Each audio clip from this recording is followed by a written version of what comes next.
Later in the programme, actually, we will meet the band Everything, who were playing at HMV's store in Manchester last night when news of the company's troubles emerged. Now, John. An unprecedented wave of Francophilia has been sweeping Mali. Many Malians feel the French have delivered them from the horrors of harsh Sharia punishment. Today, the French President François Hollande announced that a total of 2,500 troops will go to the West African state, backed up by more than 3,000 African forces. Our international editor, Lindsey Hilsum, has been out on the streets of the capital, Bamako, meeting ordinary Malians. She joins us now live from there. Lindsey. John, and I've also been talking to people with relatives in the north. One woman I met who had family members in Timbuktu said that the jihadis there had melted away. The French had been bombing in the area, and she said that people were dancing in the streets. Now, I don't know if that was literal or metaphorical, but what she meant was that people have had a terrible time for the last 9 months. She said, at last, women are able to go out without headscarves on, and everybody's smoking. Because under the jihadis, smoking was banned. You could be flogged if you were found with a cigarette. If you sold cigarettes, you had to do it under the counter. They called cigarettes secret. You had to say, I want to buy a secret.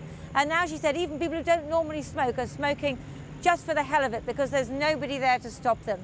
Here in Bamako, people were very worried that this kind of harsh Sharia might come here. So when I went out today, I found that there was massive enthusiasm for the French and for the military operation. There's no doubt which flag is most popular on the streets of Bamako today, the tricolor flag of La France. People feared the jihadis would sweep down and impose their harsh form of Islam here in the capital. We're delighted that France is helping us. We can't pay them, so we're showing our satisfaction with this. If the French weren't able to come, so everybody knows that they will invade the country and they will impose their so-called Sharia. Those from the north say the French are liberators, the jihadis occupiers. My family are still there. Unfortunately, they're still under the fire of the occupation. The Malian army and France must liberate them very quickly. Enthusiasm, it seems, has no bounds. I asked how long the French should stay. In my view, the French shouldn't leave. They should stay in Mali, he said. But they're the old colonialists, I said. I'd like to be colonized again, he replied. That's not the French plan. More troops arrived today, some transported in British planes. They're building up to a force of 2,500. The French president seemingly determined to destroy the groups linked to Al-Qaeda.